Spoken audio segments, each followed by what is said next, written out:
ಸಂಸದ ಪ್ರಜ್ವಲ್ ರೇವಣ್ಣ ಅವರ ಕಾಮಲೀಲೆಯ ವಿಡಿಯೋಗಳು. ಅವರು ಮಾಡಿರುವಂತಹ ಘನಂದಾರಿ ಕೆಲಸ ಎಲ್ಲವೂ ಕೂಡ ಹರಿದಾಡಿದೆ. ಪ್ರಜ್ವಲ್ ರೇವಣ್ಣ ಮಾಡಿರುವಂತಹ ಕೃತ್ಯ ಇದೆಯಲ್ಲ, ಇದನ್ನ ಯಾರು ಕೂಡ ಕ್ಷಮಿಸಲಾರ. ಜೆನೆಂಟೋಫಿಲಿಯಾ ಅನ್ನುವಂಥ ಒಂದು ಕಾಯಿಲೆಯಿಂದ ಪ್ರಜ್ವಲ್ ರೇವಣ್ಣ ಬಳಲ್ತಾ ಇದ್ದಾನೆ. ಇವೆಲ್ಲವೂ ಕೂಡ ಆತನಿಗೆ ಗೊತ್ತಿದ್ರೂ ಕೂಡ ಯಾಕೆ ವಿಡಿಯೋ ಮಾಡಿಟ್ಕೊಂಡ? ಎಕ್ಸಿಬಿಷನಿಸಮ್ ಅನ್ನುವಂಥ ಒಂದು ಕಾಯಿಲೆ, ಒಂದು ರೀತಿಯಾದ ಕಾಮುಕ ಖುಷಿ. ಇದು ಆ ಖುಷಿಯನ್ನ ಪಡುವಂತ ಕೆಲಸ. ನಮಸ್ಕಾರ, ಸ್ಪೆಷಲ್ ಸ್ಟೋರಿಗೆ ಸ್ವಾಗತ. ನೀವು ನೋಡ್ತಾ ಇದ್ದೀರಾ ನ್ಯಾಷನಲ್ ಟಿವಿ. ನಾನು ಶಿವಪ್ರಸಾದ್ ಮಾಗಡಿ. ಪ್ರಜ್ವಲ್ ರೇವಣ್ಣ, ಸಂಸದ ಪ್ರಜ್ವಲ್ ರೇವಣ್ಣ ಅವರ ಕಾಮಲೀಲೆಯ ವಿಡಿಯೋಗಳು, ಇದ್ರ ಬಗ್ಗೆ ನಾನು ಹೆಚ್ಚಾಗಿ ಹೇಳಬೇಕಾಗಿಲ್ಲ. ಕಳೆದ ಒಂದು ವಾರದಿಂದ ಎಲ್ಲ ಮಾಧ್ಯಮಗಳಲ್ಲಿ, ಸಾಮಾಜಿಕ ಜಾಲತಾಣಗಳಲ್ಲಿ ಎಲ್ಲ ಕಡೆ ಅವರ ಪೋಸ್ಟ್ಗಳು, ಅವ್ರ ವಿಚಾರಗಳು ಎಲ್ಲವೂ ಕೂಡ ಈಗ ಆಲ್ರೆಡಿ ಅವ್ರು ಮಾಡಿರುವಂಥ ಘನಂದಾರಿ ಕೆಲಸ ಎಲ್ಲವೂ ಕೂಡ ಹರಿದಾಡಿದೆ. ಅದ್ರ ಬಗ್ಗೆ ಮತ್ತೆ ಹೇಳುವಂಥ ಅವಶ್ಯಕತೆ ಇಲ್ಲ. ನಾನು ಏನು ಹೇಳಕ್ಕೆ ಹೊರಟಿರುವಂಥದ್ದು, ಸಹಜವಾಗಿ ಪ್ರಶ್ನೆಗಳು ಈಗ ಮೂಡ್ತಾ ಇರುವಂಥದ್ದು ಎರಡು ರೀತಿಯ ಪ್ರಶ್ನೆಗಳು. ಒಂದು, ಈ ಪ್ರಜ್ವಲ್ ರೇವಣ್ಣ ಮಾಡಿರುವಂಥ ಕೃತ್ಯ ಇದೆಯಲ್ಲ, ಇದನ್ನ ಯಾರು ಕೂಡ ಕ್ಷಮಿಸೋದಕ್ಕೆ ಸಾಧ್ಯ ಇಲ್ಲ. ಆದರೆ ಇದ್ರ ಜೊತೆಗೆ ಆತ ಮಾಡ್ಕೊಂಡಿರುವಂಥ ವಿಡಿಯೋಗಳಿದೆಯಲ್ಲ, ಇದು ಎರಡು ಪ್ರಶ್ನೆಗಳು ಸಹಜವಾಗಿ ಜನರಲ್ಲಿ ಬಂದಿರುವಂಥದ್ದು. ಈತ ನೋಡೋಕೆ ಚೆನ್ನಾಗಿದ್ದ, ಮದುವೆ ಆಗ್ಬೋದಾಗಿತ್ತು, ಅಥವಾ ಇನ್ನೂ ಚೆನ್ನಾಗಿರೋ ಹುಡುಗಿಯವ್ರ ಜೊತೆಯಲ್ಲಿ ಇವನು ಬೇಕಾದ್ರೆ ಏನು ಲಿವ್ ಇನ್ ಟುಗೆದರೋ ಮತ್ತೊಂದು ಮಗದೊಂದು ಇರ್ತಾವಲ್ಲ, ಆ ಥರ ಇರ್ಬೋದು. ಇವನು ಯಾಕೆ ಈ ಥರ ಅವರ ತಾಯಿ ವಯಸ್ಸಿನ ಮಹಿಳೆಯರನ್ನು ಬಿಟ್ಟಿಲ್ಲ, ಅವರ ಅಕ್ಕನ ವಯಸ್ಸಿನ ಮಹಿಳೆಯರನ್ನು ಬಿಟ್ಟಿಲ್ಲ, ಈ ರೀತಿಯಾದಂತಹ ಮಹಿಳೆಯರ ಜೊತೆಯಲ್ಲೇ ಈತ ಈ ಕೃತ್ಯವನ್ನ ನಡೆಸಿದ್ದಾನೆ ಅನ್ನುವಂಥದ್ದು ಈಗ ಆಲ್ರೆಡಿ ತನಿಖೆಯಿಂದಲೂ ಕೂಡ ಗೊತ್ತಾಗಿದೆ. ರಾಜಕೀಯ ನಾಯಕರು ಕೂಡ ಸ್ಟೇಟ್ಮೆಂಟ್ಗಳನ್ನು ಅದೆಲ್ಲವನ್ನು ಕೂಡ ಮಾಡಿದ್ದಾರೆ. ತನಿಖೆಯಲ್ಲೂ ಕೂಡ ಆ ವಿಡಿಯೋದಲ್ಲಿ ಆ ರೀತಿಯಾದಂಥ ವಿಡಿಯೋಗಳಿದೆ. ಆ ಏಜಿನ ಮಹಿಳೆಯರನ್ನ ಈತ ಈ ಒಂದು ಕೃತ್ಯಕ್ಕೆ ಬಲವಂತವಾಗಿ ಬಳಸ್ಕೊಂಡಿದ್ದಾನೆ ಅನ್ನುವಂಥದ್ದು. ಇದು ಯಾವ ರೀತಿಯಾದಂಥ ಕಾಯಿಲೆ? ನಿಜವಾಗ್ಲೂ ಇದು ಒಂದು ಕಾಯಿಲೆನೆ. ಯಾಕೆಂದ್ರೆ ಈಗ ಚರ್ಚೆಗಳಾಗ್ತಿದೆ, ಯಾಕೆ ಅವನು ಆ ರೀತಿಯಾಗಿ, ಇದನ್ನ ನಾವು ಏನೋ ಒಂದು ಕುತೂಹಲಕ್ಕೆ ಹೇಳ್ತಾ ಇಲ್ಲ. ಸೈಂಟಿಫಿಕ್ ಆಗಿ ನೋಡಿದಾಗ ಆತನಿಗೆ ಒಂದು ಕಾಯಿಲೆ ಇದೆ. ಆ ಕಾಯಿಲೆಯ ಪರಿಣಾಮವೇ ಆತ ಈ ರೀತಿಯಾದಂಥ ವಿಕೃತಿಯನ್ನ ಮೆರೀತಿದ್ದಾನೆ. ಆ ಕಾಯಿಲೆ ಅವನಾಗವನೇ ಬರ್ಸ್ಕೊಂಡಿರುವಂಥ ಕಾಯಿಲೆ, ಬೇರೆ ಯಾರಿಂದನೂ ಬಂದಿರುವಂಥದ್ದಲ್ಲ. ನಮಗೆ ವಿಕೃತವಾದಂಥ ಒಂದು ಮನಸ್ಥಿತಿಗಳಿದ್ದಂಥ ಸಂದರ್ಭದಲ್ಲಿ ಈ ರೀತಿಯಂಥದ ಕಾಯಿಲೆಗೆ ಅವರೇ ಅಡಿಕ್ಟ್ ಆಗ್ತಾರೆ, ತುತ್ತಾಗ್ತಾರೆ. ಇದರಿಂದಾಗಿ ಸಮಸ್ಯೆನ ಕೂಡ ಅನುಭವಿಸ್ತಾರೆ. ಇದೇ ಒಂದು ಕಾಯಿಲೆಗೆ. ಯಾವ ಕಾಯಿಲೆ? ಪ್ರಜ್ವಲ್ ರೇವಣ್ಣ ಆಗಿರುವಂಥ ಆ ಒಂದು ಕಾಯಿಲೆ ಯಾವುದು? ಜೆನೆಂಟೋಫಿಲಿಯಾ ಅನ್ನುವಂಥ ಒಂದು ಕಾಯಿಲೆ. ಒಂದಷ್ಟು ರಿಸರ್ಚ್ ಮಾಡಿದಾಗ ಸಿಕ್ಕಿರುವಂಥದ್ದು. ಜೆನೆಂಟೋಫಿಲಿಯಾ ಅನ್ನುವಂಥ ಒಂದು ಕಾಯಿಲೆಯಿಂದ ಪ್ರಜ್ವಲ್ ರೇವಣ್ಣ ಬಳಲ್ತಾ ಇದ್ದಾನೆ.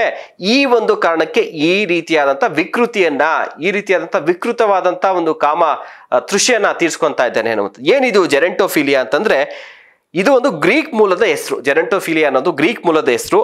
ಜೆರೋನ್ ಅಂದ್ರೆ ಹಿರಿಯರು ಅಂತ ಹೇಳಿ, ಅಂದ್ರೆ ದೊಡ್ಡವರು ಅಂತೇಳಿ. ನಮ್ಮ ವಯಸ್ಸಿಂತ ಆ ಪ್ರಜ್ವಲ್ ರೇವಣ್ಣ ಅಂದ್ರೆ ಅವರ ವಯಸ್ಸಿನ ದೊಡ್ಡವಂತವ್ರು. ಅದು 10 ವರ್ಷ ಆಗಿರ್ಬೋದು, 15 ವರ್ಷ ಆಗಿರ್ಬೋದು, ಅಥವಾ 50 ವರ್ಷ ಆಗಿರ್ಬೋದು. ಫಿಲಿಯಾ ಅಂತಂದ್ರೆ ಸ್ನೇಹ ಸಂಬಂಧ. ಹಿರಿಯರ ಜೊತೆಯಲ್ಲಿ, ನಮ್ಮ ಏಜಿಗಿಂತ ಹೆಚ್ಚಿಗೆ ವಯಸ್ಸಿನ ಇರ್ತಾರಲ್ಲ ಅಂತಹ ಮಹಿಳೆಯರ ಜೊತೆಯಲ್ಲಿ ಅಥವಾ ಪುರುಷರ ಜೊತೆಯಲ್ಲಿ ಒಂದು ಸ್ನೇಹ ಸಂಬಂಧವನ್ನ ಇಟ್ಕೊಳ್ಳುವಂಥದ್ದು ಈ ಒಂದು ಕಾಯಿಲೆ. ಅವರ ಮನಸ್ಥಿತಿ ಆ ರೀತಿಯಾಗಿರುತ್ತೆ. ಅವರ ವಯಸ್ಸು ಅಥವಾ ಅವರ ವಯಸ್ಸಿಗಿಂತ ಕೆಳಗಿನ ಇರುವಂತಹ ಮಹಿಳೆ ಯುವತಿಯರ ಜೊತೆಯಲ್ಲಿ ಬದಲಿಗೆ ಅವ್ರಿಗಿಂತ ಹೆಚ್ಚಿನ ವಯಸ್ಸಿನ ಮಹಿಳೆಯರು ಜೊತೆಯಲ್ಲಿ ಸಂಬಂಧವನ್ನ, ಅಥವಾ ಪುರುಷರ ಜೊತೆಯಲ್ಲೂ ಕೂಡ ಆಗ್ಬೋದು, ಸಂಬಂಧವನ್ನ, ಸ್ನೇಹವನ್ನ, ಅಥವಾ ಆ ಸ್ನೇಹ ಸಂಬಂಧ ಕನ್ವರ್ಟ್ ಆಗಿ ಈ ರೀತಿಯಾದಂಥ ಸೆಕ್ಷುಯಲ್ ಸಂಬಂಧಗಳನ್ನ ಇಟ್ಕೊಳ್ಳುವಂಥದ್ದು. ಇದನ್ನ ಜೆನೆಂಟೋಫಿಲಿಯಾ ಅಂತಾರೆ. ಸೊ ಜರ್ಮನಿಯ ಮನಃಶಾಸ್ತ್ರಜ್ಞ ರಿಚರ್ಡ್ ವೋನ್ ಕ್ರಾಫ್ಟ್ ಎಬಿನ್ 1901ರಲ್ಲಿ ಈ ಕಾಯಿಲೆಯನ್ನ ಪತ್ತೆ ಹಚ್ಚುತ್ತಾರೆ. ಸೊ ಈ ಒಂದು ಕಾಯಿಲೆಯಿಂದ ಪ್ರಜ್ವಲ್ ರೇವಣ್ಣ ಬಳಲ್ತಾ ಇದ್ದಾನೆ. ಈ ಒಂದು ಕಾರಣಕ್ಕಾಗಿ ಆತನ ಮನಸ್ಥಿತಿ ಈ ರೀತಿಯಾಗಿದೆ. ಅದಕ್ಕೆ ಆತ ಬಳಸ್ಕೊಂಡಿರುವಂಥ ಮಹಿಳೆಯರು ಹೆಚ್ಚಿನ ಸಂಖ್ಯೆಯಲ್ಲಿ ಆತನ ಏಜ್ಗಿಂತ ತುಂಬಾ ದೊಡ್ಡವರು, ಅಥವಾ ಅವರ ತಾಯಿ ಏಜ್ಗಿಂತ ತುಂಬಾ ದೊಡ್ಡವರು ಕೂಡ ಅದರಲ್ಲಿ ಇದ್ದಾರೆ ಅಂತ ಹೇಳಿ ಈಗ ಆಲ್ರೆಡಿ ತನಿಖೆಯಿಂದ ಗೊತ್ತಾಗಿರುವಂಥದ್ದು ಒಂದು. ಇನ್ನ ಆತ ವಿಡಿಯೋಗಳು ಮಾಡ್ಕೊಂಡಿದ್ದಾನಲ್ಲ, ಅದ್ರ ಬಗ್ಗೆ ಕೂಡ ಚರ್ಚೆಗಳಾಗ್ತಿದೆ. ಆತ ಮಾಡಿದ್ದೇ ದೊಡ್ಡ ತಪ್ಪು.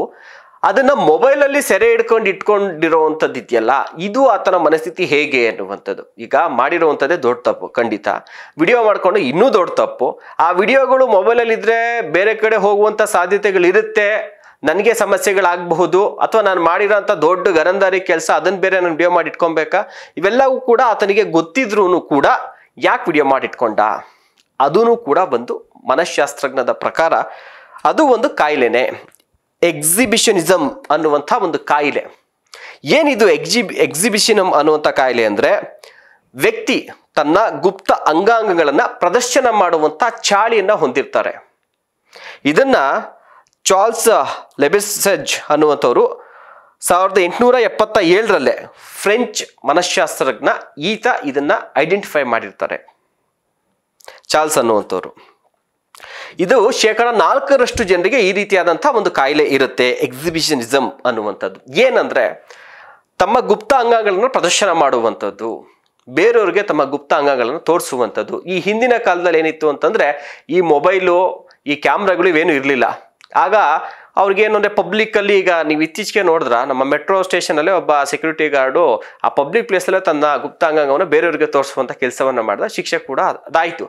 ಈ ರೀತಿಯಾದಂಥ ಮನಸ್ಥಿತಿ ಆಗ ಈ ರೀತಿಯಾಗಿ ಪಬ್ಲಿಕ್ಕಲ್ಲಿ ತಮ್ಮ ಗುಪ್ತಾಂಗವನ್ನು ತೋರಿಸುವಂಥ ಚಾಳಿಯನ್ನು ಕೆಲವರು ಮಾಡ್ತಾರೆ, ಈ ಸಮಸ್ಯೆಗೆ ಒಳಗಾಗಿರುವಂಥವ್ರು. ಈಗೇನಾಗಿದೆ, ಮೊಬೈಲ್ಗಳು ಬಂದಿದೆ, ವಿಡಿಯೋಗಳು ಬಂದಿದೆ, ಪೆನ್ ಡ್ರೈವ್ಗಳು ಬಂದಿದೆ. ಸೊ ಈತ ಸೆಲೆಬ್ರಿಟಿ ಬೇರೆ, ಆ ಥರ ಪಬ್ಲಿಕಲ್ಲಿ ಮಾಡೋಕ್ಕಾಗಲ್ಲ. ಅದಕ್ಕೆ ಈತ ಮಾಡುವಂತಹ ಈ ಒಂದು ಸೆಕ್ಷುವಲ್ ಆಕ್ಟಿವಿಟೀಸ್ ಇದೆಯಲ್ಲ, ಸೊ ಇದಕ್ಕಾಗಿ ಈತ ಈ ರೀತಿಯಾಗಿ ಮೊಬೈಲ್ಗಳಲ್ಲಿ ವಿಡಿಯೋಗಳನ್ನು ಮಾಡಿಕೊಂಡು ಅವನ ಗುಪ್ತಾಂಗವನ್ನು ಬೇರೆಯವ್ರಿಗೂ ತೋರಿಸೋದಲ್ಲದೆ ಆತನು ಕೂಡ ಮೊಬೈಲ್ ವಿಡಿಯೋದಲ್ಲಿ ಆಗಾಗ ನೋಡಿ ಖುಷಿಯನ್ನು ಪಡೋದು, ಒಂದು ರೀತಿಯಾದ ಕಾಮುಕ ಖುಷಿ ಇದು, ಆ ಖುಷಿಯನ್ನು ಪಡುವಂಥ ಕೆಲಸ. ಸೊ ಇದಕ್ಕೆ ಎಕ್ಸಿಬಿಷನಿಸಮ್ ಅಂತ ಕರೀತಾರೆ. ಸೊ ಈ ಎರಡೂ ಕಾಯಿಲೆಯಿಂದ ಪ್ರಜ್ವಲ್ ರೇವಣ್ಣ ಬಳಲ್ತಿದ್ದಾನೆ. ಅದಕ್ಕೋಸ್ಕರ ಆತನ ಮನಸ್ಥಿತಿ ಈ ರೀತಿಯಾಗಿ ವಿಕೃತ ಮನಸ್ಥಿತಿಯಾಗಿ, ಕಾಮುಕ ಮನಸ್ಥಿತಿಯಾಗಿ ಮಾರ್ಪಟ್ಟಿದೆ. ಅವೆಲ್ಲದರ ಪರಿಣಾಮವೇ ಈಗ ಈತ ಅನುಭವಿಸ್ತಾ ಇರುವಂಥ ಸಮಸ್ಯೆಗಳು, ಎದುರಿಸಬೇಕಾದಂಥ ಕೇಸ್ಗಳು. ಸೊ ಇದಿಷ್ಟು. ಇದ್ರ ಬಗ್ಗೆ ನಿಮಗೂ ಏನಾದ್ರು ಕೂಡ ನಾನು ತಿಳ್ಕೊಂಡಂಥ ಮಟ್ಟಿಗೆ ಇದಿಷ್ಟು ವಿಚಾರಗಳು ಸಿಕ್ಕಿದೆ. ನಿಮ್ಗೆ ಏನಾದ್ರು ಕೂಡ ಇನ್ನೂ ಹೆಚ್ಚಿನ ಏನಾದ್ರು ಮಾಹಿತಿಗಳು ಅಥವಾ ಇದ್ರ ಬಗ್ಗೆ ಏನಾದ್ರು ಕೂಡ ನಿಮ್ಮದೇ ಆದಂಥ ಏನಾದ್ರು ಕೂಡ ಎಕ್ಸ್ಟ್ರಾ ಇನ್ಫಾರ್ಮೇಷನ್ಸ್ ಇದ್ರೆ ದಯವಿಟ್ಟು ಕಮೆಂಟಲ್ಲಿ ಹಾಕಿ. ನಾವು ಹೇಳೋದೇನು ತಪ್ಪಿದ್ರು ಕೂಡ ಅದನ್ನು ಕಮೆಂಟ್ ಬಾಕ್ಸಲ್ಲಿ ಹಾಕಿ. ನಮಸ್ಕಾರ.